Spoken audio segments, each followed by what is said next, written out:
Good afternoon and thanks for joining us. This is the World News at 12 on Voice of the People 90.3 FM. I am Solomon Offem. First, the headlines.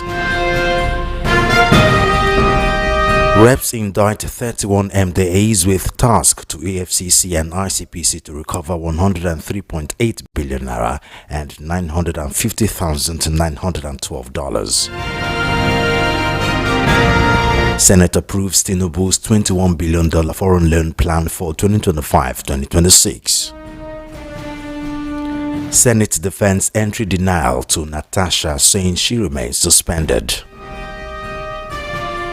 NPCL lists achievements as Julari marks 100 days in office.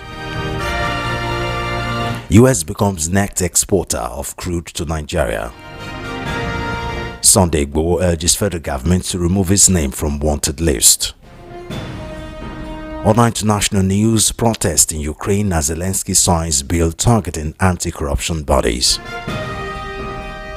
And in sport, Alozier's late strike sent Super Falcons to WAFCON final showdown with Morocco.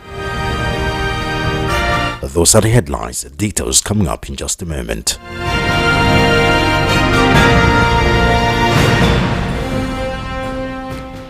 The House of Representatives has inducted 31 federal ministries, departments and agencies MDAs over financial infractions totaling over 103.8 billion naira and $950,912.5 based on findings from the Auditor General's report for 2019 and 2020.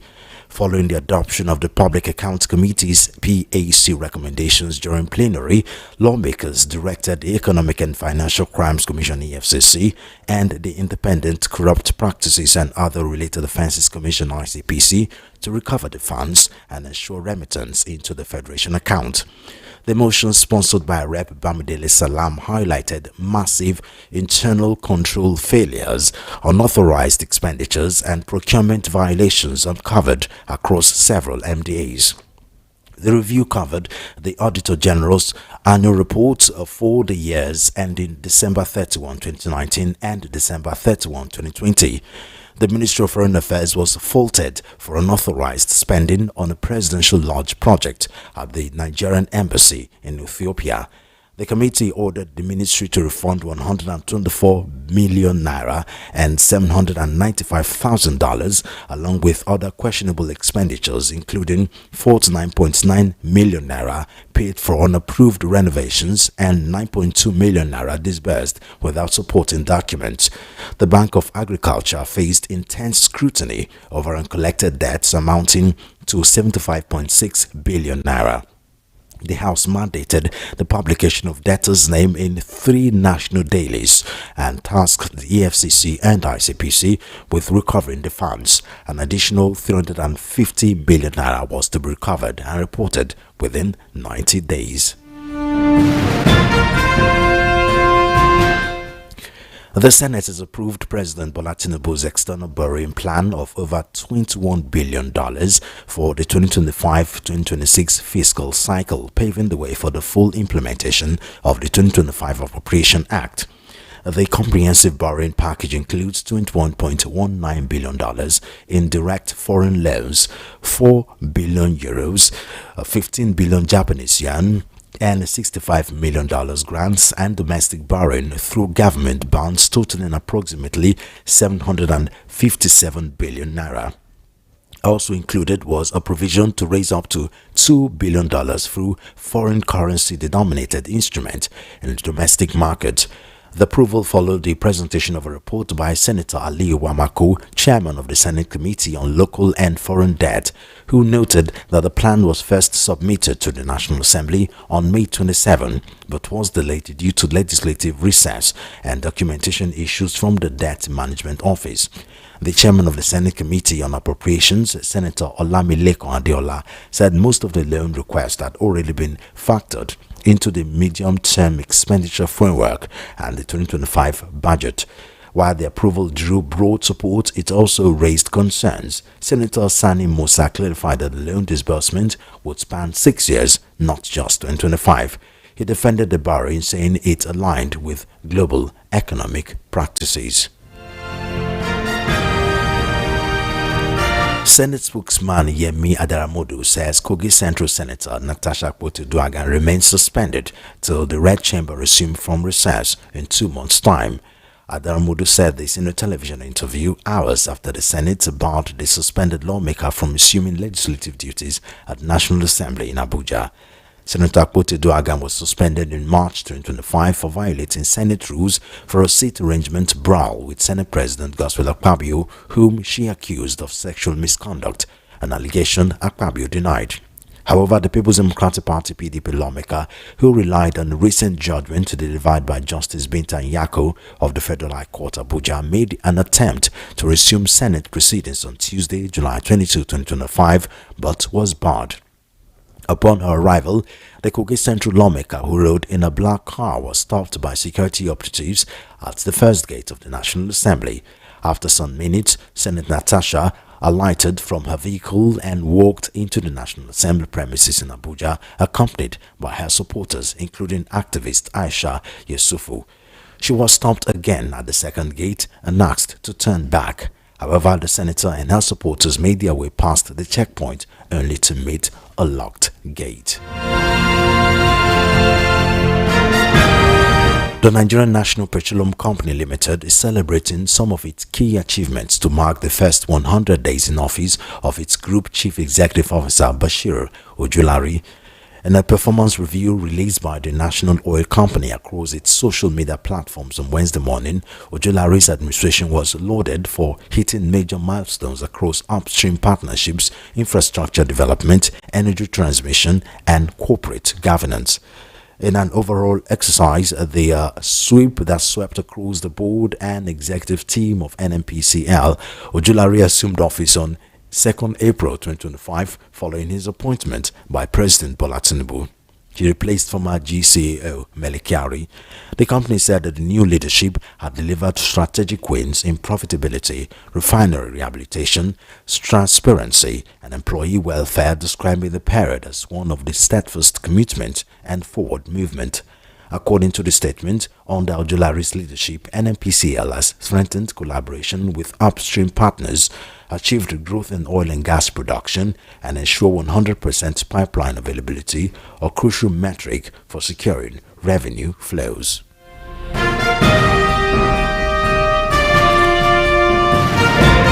Meanwhile, the United States becomes a net exporter of crude oil to Nigeria in February and March as crude demand on the U.S. East Coast slowed due to refinery maintenance, and the Dangote refinery drove up Nigeria's demand for inputs.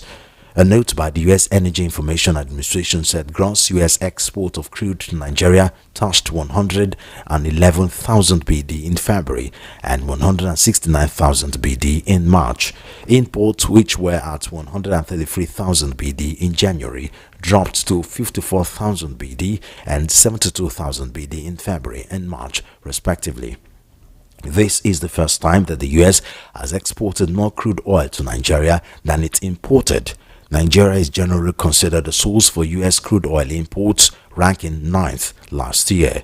The decline in imports is largely due to maintenance at the Phillips 66 Bayway refinery in New Jersey, per the EIA.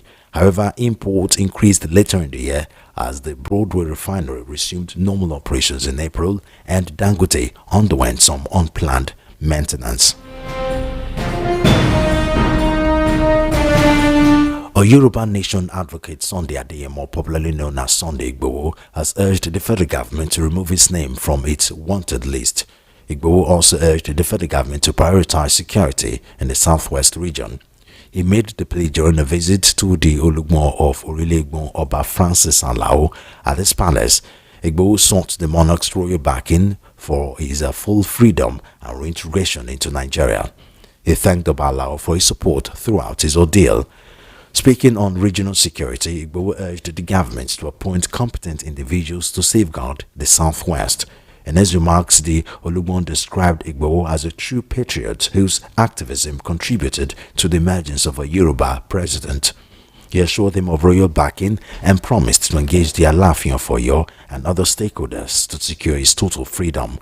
The Olugban further recommended Igboho for a leadership role in the Southwest security architecture, saying, quote, the federal government may have it national security plans, but for the Southwest, I recommend Sunday Igboho. He has demonstrated the capacity. I will send a formal recommendation to the governors and to President Tinubu within 48 hours.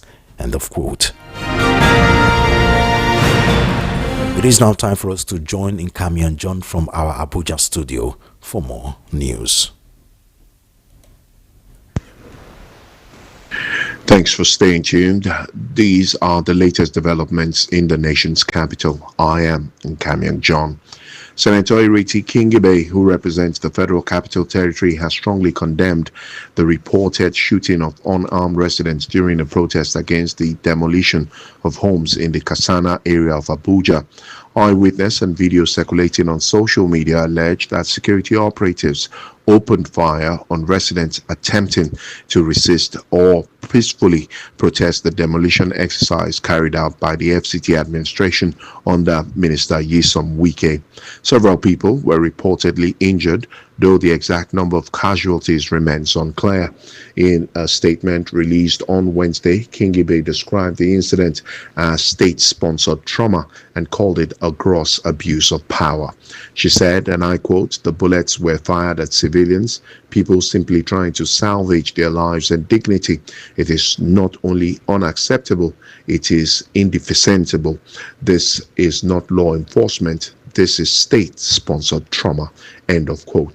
The senator also criticized the government's approach to demolitions, stating that many such exercises are carried out without due process, empathy, or proper resettlement plans. The Minister of Housing and Urban Development, Ahmed Dangiwa, has assured members of the Nigerian Union of Journalists (NUJ) in the Federal Capital Territory that their long-awaited affordable housing estate will soon become a reality.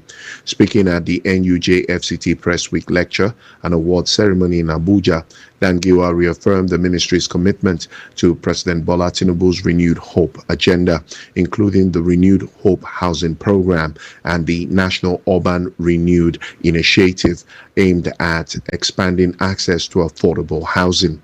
He said the minister and ministry is working with relevant authorities to deliver housing units specifically for NUJ FCT members. Dangiwa also advocated for stronger legal protection for journalists and sustainable funding models for independent media. He stressed the need to ensure journalists feel safe, respected, and supported in carrying out their work. The minister urged media professionals to continue holding the ministry accountable and helping the public understand its programs and policies. He praised President Tinubu for promoting democratic values and press freedom, noting that the administration has shown real commitment to transparency and dialogue. Former Deputy National Publicity Secretary of the All Progressive Congress, Comrade Timmy Frank, has raised an alarm over what he describes as widespread corruption and land grabbing under the leadership of the Minister of the Federal Capital Territory, Nyesom Wike. Frank, in a statement issued in Abuja, referenced recent reports by an online platform, the People's Gazette, and comments by Senator Ireti Kingibe, alleging that Wike had been allocating land to his family members, associates, and political allies while sidelining genuine applicants. He claimed the minister's action include the controversial renovation and revocation of land belonging to an embassy, allegedly to reallocate it to personal associate, a move Frank described as a national scandal that demands urgent intervention. The activist warned that such practices undermines the rule of law and could deter both local and international investors. He further criticized President Bola Tinubu and relevant anti-corruption agencies for maintaining silence on what he called a clear abuse of office.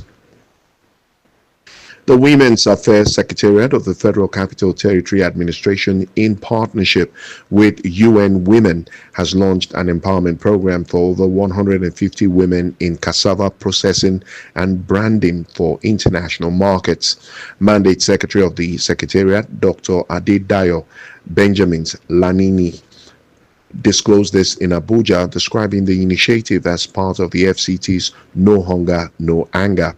The beneficiaries, drawn from Sheda community in Kwali Area Council, are being trained to enhance the agricultural business and boost income generation in rural areas. The program, which began on July 9th, is designed to harness the entrepreneurial potential of Sheda women in processing and branding akpu, a local cassava delicacy for export and global markets. And those are the latest developments in the nation's capital. I am Nkamian John.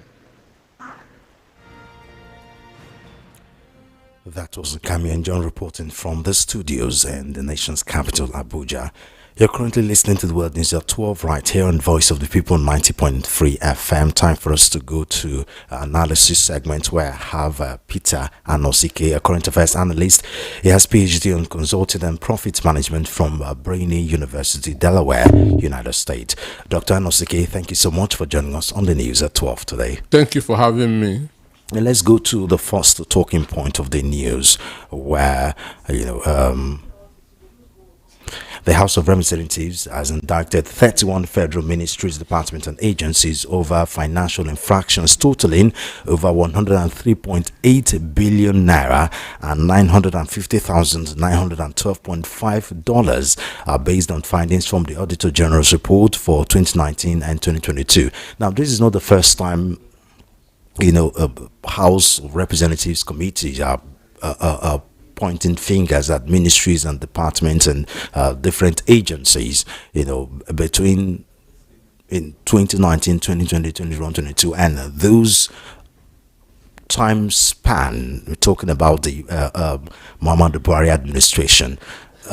This is further indictment, for lack of a proper word, into the Muhammadu Buhari administration. Well, for me, it is the responsibility of the National Assembly to be doing oversight functions, understand? Because they are the ones that are approving these budgets for the MDAs. So they're supposed to be checking if the budgets they approved are being put to work.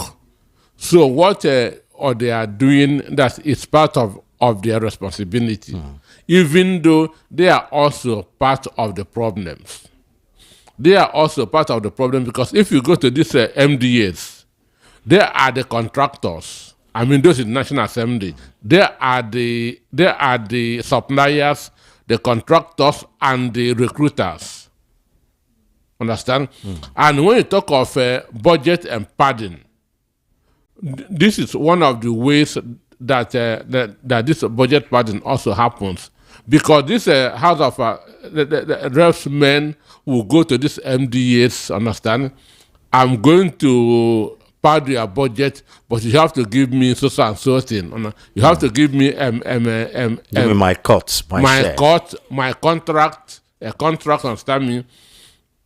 Some time ago, I know of a senator who padded a budget of one agency, understand?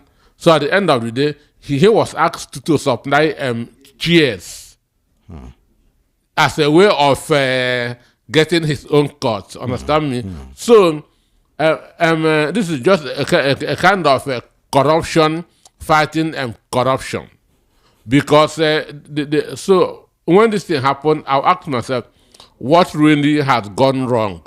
Because this is like a thief catching a thief. The main problems in the MDAs are being caused by those committee members, understand? Who go there, understand, for oversight functions. They will be given a kind of contracts, jobs, and so forth.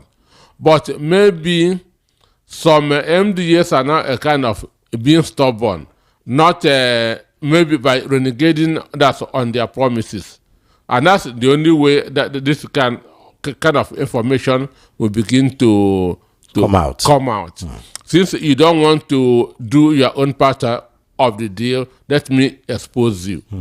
Understand? And that also raises the question, what exactly were the oversight function that the National Assembly are doing? Because, I mean, this was the National Assembly of the last dispensation, but they still have quite a number of members of the National Assembly that are still in this Many of dispensation, them which means obviously they didn't do proper oversight function. That's what I'm saying, that these National Assembly members are the contractors, suppliers, and even recruiters in those MDAs.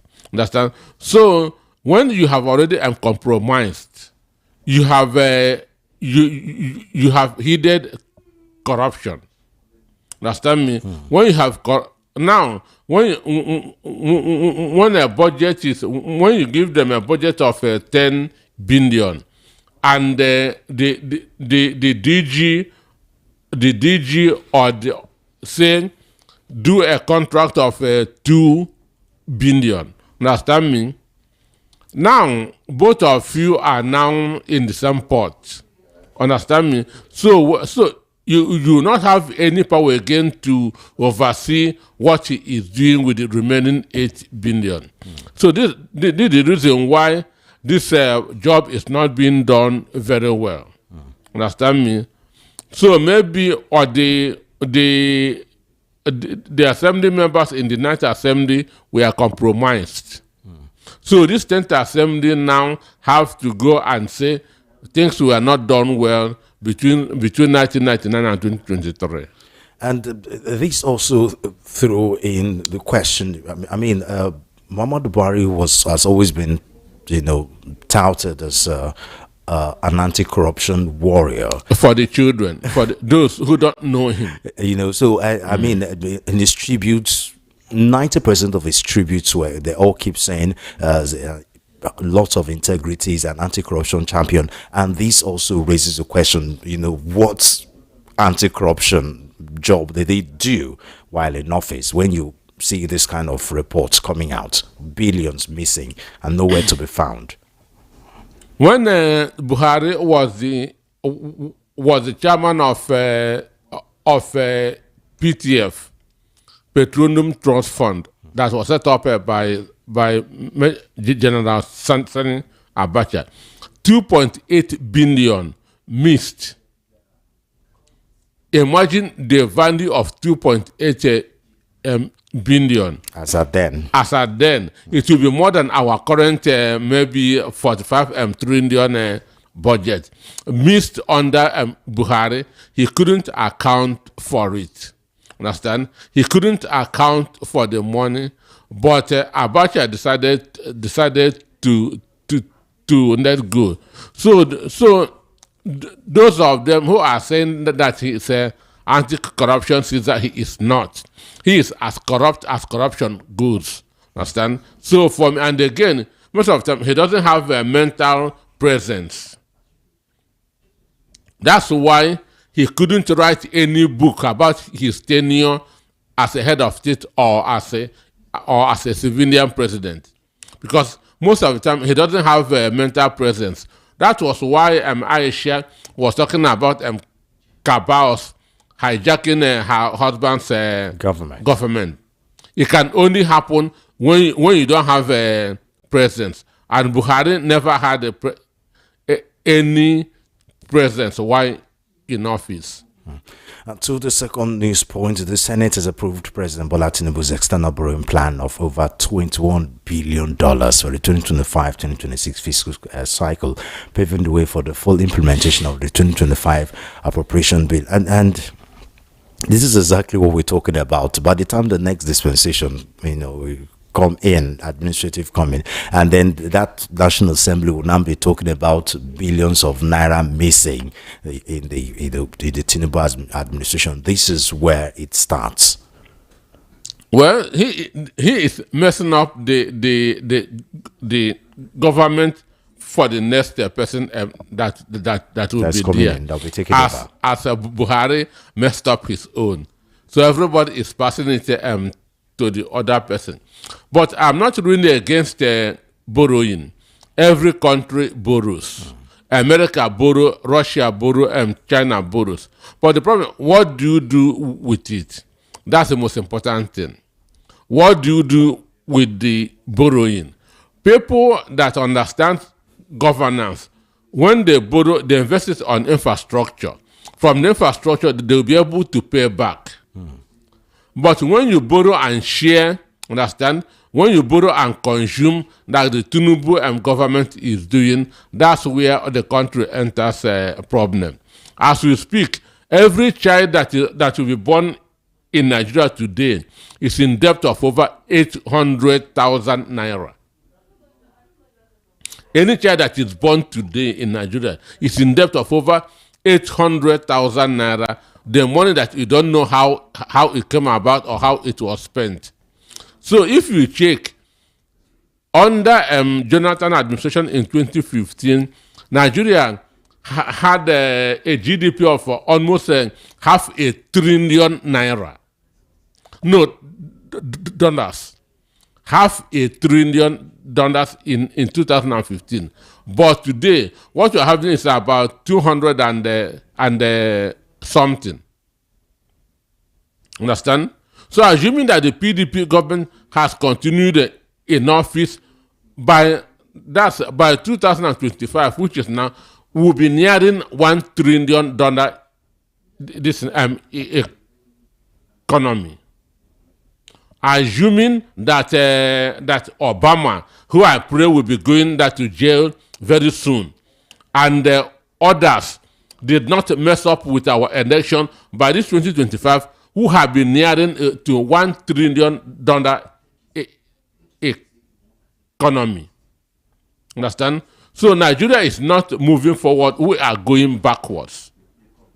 And this is because they don't borrow to invest. They borrow to consume. And that's the problem. They don't borrow to invest. They borrow to consume. And once you borrow to consume, you find it difficult to pay back. And talking about oversight function, of course, the Senate's the rubber stamp National Assembly. No, this one is out of it. This just that's a privileged retired home. And they all just approve, and as expected, a number of the Senate all came out to approve the loan and support the loan, and Senator Sani Musa came to clarify that the loan disbursement will span 6 years, not just 2025. Does that matter? 6 years. Even that's the duration. Every loan has a gestation period. That's when you begin to pay back. Yes. So the main thing is, what is the government capacity to pay back? What is their capacity to pay back? Because our account is in red as we speak. Mind you, our crude oil is not even Dangote as you read is important. Why crude oil is the mainstay of our revenue. So this shows you that we are not doing well economic wise. Then how can you pay? Understand? And the senators who are supposed to using the oversight function to monitor the expenses of these loans are not doing it. They just approve for their hands, waiting for discussing Akpoti. Understand? And that even takes us to the next talking point, where the Senate spokesperson Yemi Adaramodu says Kogi Central Senator Natasha Akpoti remains suspended till the Red Chamber resume from recess in 2 months. What do you think about this whole saga? It's getting weirder and weirder by the day. Well, for me, it is drawing sympathy to the woman. It is drawing sympathy to her, because I know that there's Senate rules. There are Senate rules, understand? But it is not immune from the courts, understand? Because Senate rules is not superior to judicial rules. So when a court of competent jurisdiction gives a judgment, the only thing you have to do is to go and is to go and remove it. That's through a higher court. As an appeal. As an appeal, understand? And not to say that you will not obey it because you have your own rule. Your own rule is not superior to the Constitution. That means it's still standing until the appeals, it is still standing until it is vacated. That's the right word. It is still standing until it is vacated. Senate draws its powers from the Constitution. Just like the judiciary. Understand me? So, and it is the court that interprets that constitution. So, the court has given an order which the Senate is now refusing to obey, saying that they have their own rules. Understand me? So, for me, they are making mockery of themselves and drawing sympathy for Natasha Akpoti. But on the other hand, the court gave Natasha a condition, apologies on 2 national dailies, 5 million naira fine, which the Senate says have not been done. The issue is she's a lawyer, understand me? She should know what to do. And I don't believe the Nigerian Senate. They are not transparent, they are not honest. Understand? And this thing is not even about Natasha alone. It is the Kogi Central that she's representing. So these people have been denied representation. Understand me? So this is not about her. It is about all the people that voted for her. It's about democracy in Nigeria. So Kogi Central people have been denied a voice for many months now. So what they are doing, they're not just doing Natasha. They are just undermining democracy in Nigeria and denying the good people of Kogi Central a voice. So they should understand what they are doing. Akpabio thought that he is just punishing Natasha. No, it is Kogi people that he is punishing. It is the Kogi people that the Senate are punishing, but they are myopic, all of them from A to Z, with exception of a few, and I can count them. That's on my fingers. And one begins to wonder, why is she not getting support from our fellow PDP lawmakers in the Senate? I mean, they're all keeping quiet and just allowing her. Well, because one would have expected that the Senate's minority leader would have come out to the PDP caucus in National Assembly. The opposition should have come out to fight for her. But nobody is doing that. Solomon, what you should know is that we are not running a democracy now. What we are running is an autocracy.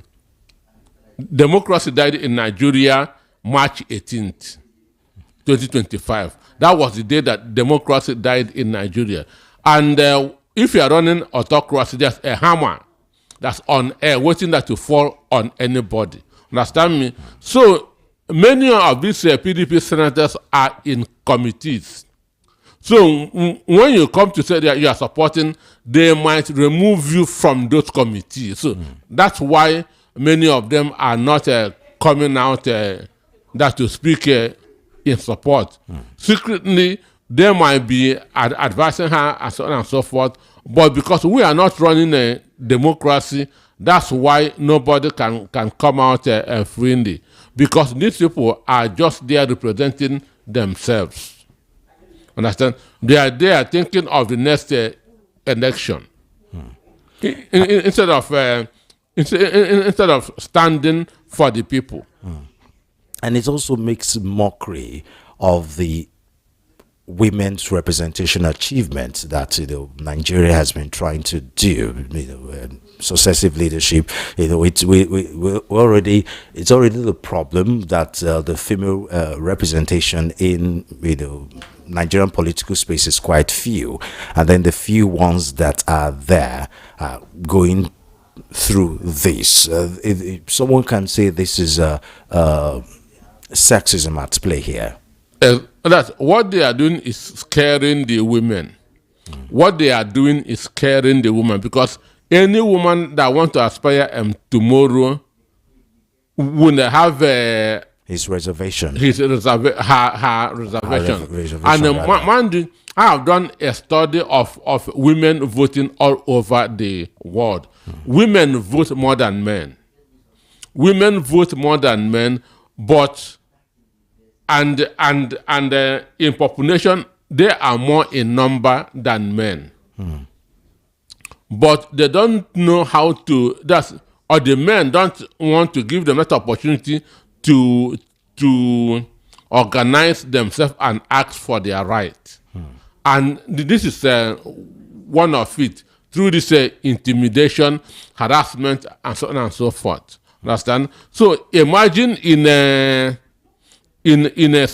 Senate of 109 people, we only have 4 female. So what does that Tells you. So it's unfortunate. It is unfortunate indeed. And finally, the Nigerian National Petroleum Company Limited is celebrating some of its key achievements to mark the first 100 days in office of its Group Chief Executive Officer Bashir Ojulari. What do you make of... Has Port Harcourt refinery started refining fuel? If it had not started, then they have nothing to Then there's celebrate. no achievement. They have nothing to celebrate, because that's what Nigerians wants to hear. Port Harcourt refinery is working. Warri refinery is working. The price of petrol has come down. Any other thing is audio as far as Nigerian people are concerned. Well, but they say they've strengthened collaboration with upstream partners, achieve growth in oil and gas production. How does that concern Nigerians on the street? And ensure 100% pipeline availability, a crucial metric for securing revenue flows. How does that concern an ordinary Nigerian on the street? So it's audio. They can say anything. We need what we can see. Port Harcourt refinery is working. Warri refinery is working. The price of petrol has come down. Period. Any other thing is audio, deception. Well, probably he needs more time. I mean, this is just 100 days in office after all. It should make him. That's a verifiable impression on the mind of the people. Understand me? It should make a verifiable impression on the mind of the people. Understand? Just like when the government say first quarter, second quarter, it means nonsense. If there's actually nothing to point as an achievement. Nothing to point out on. Wisdom is on the street. Understand me? Governance is on the street. If it's not happening on the street, it is not happening. It's always a pleasure talking to you, Dr. Anosike. Thank you so much for your time. Thank you for having me. That's Peter Anosike, a current affairs analyst. He has a PhD on consulting and profit management from Brainerd University, Delaware, United States.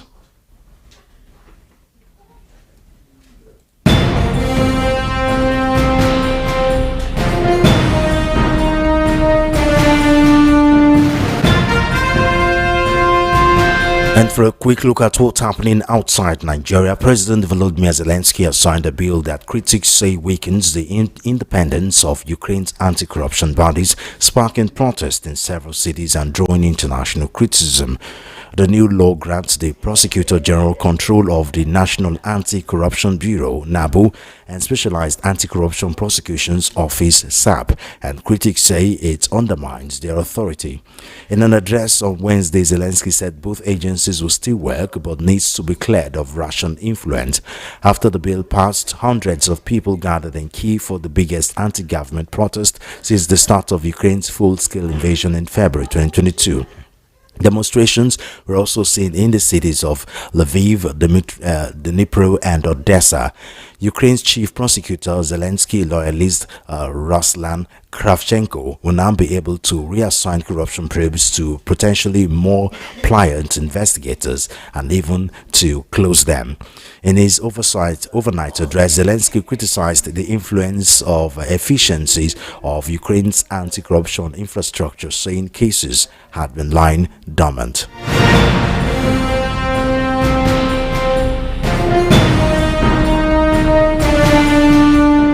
Still on international news, United States President Donald Trump has called for the arrest of former President Barack Obama, repeating unproven claims that the Democrat administration intentionally misled the public in his assessment of the 2016 election. At the Oval Office meeting with Philippine President Ferdinand Bongbong Marcos Jr., Trump accused Obama, a longtime rival, of helming a criminal conspiracy. President Trump has a history of spreading election-related falsehoods, including by denying his own defeat in the 2020 race. But since taking office for a second term, he has sought to settle scores over his victory in the 2016 presidential contest, which raised questions about Russia's alleged attempts to influence the outcome. In 2016, in the waning days of Obama's second term, the Central Intelligence Agency CIA concluded that Russia had attempted to sway the election and the result in Trump's favor. Obama responded to the allegations by expelling Russian diplomats and slapping sanctions on the country.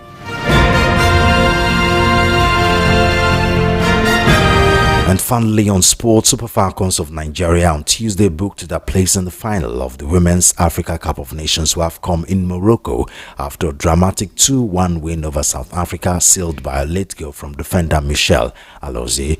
With the match seemingly heading for extra time, Alozie launched a long ball into the South African box, which evaded everyone, including the goalkeeper, and nestled into the net, stunning the Bayana defense. The goal secured Nigeria's spot in the final and marked a thrilling end to a closely contested semi-final clash. What was billed as a clash of the titans between the defending champions and 9-time winners lived up to expectations, with a tightly contested match that nearly went into extra time. With the win, the Super Falcons stay on track for a record-extending 10th WAFCON title. In the final, they will face Morocco, who defeated Ghana 4-2 on penalties in the second semi-final played at the Olympic Stadium in Rabat. And that's the news, but before we go, here again are our headlines. Reps indict 31 MDAs with tasks to AFCC and ICPC to recover 103.8 billion naira and $950,912. Senate approves Tinubu's $21 billion foreign loan plan for 2025-2026. Senate defends entry denial to Natasha, saying she remains suspended. NNPCL lists achievements as Ojulari marks 100 days in office. US becomes net exporter of crude to Nigeria. Sunday Igboho urges federal government to remove his name from wanted list. On stories outside Nigeria, protests in Ukraine as Zelensky signs bill targeting anti-corruption bodies. And in sport, Alonso's late strike sent Super Falcons to WAFCON final showdown with Morocco. And that's the World News at 12. I am Solomon Ofem.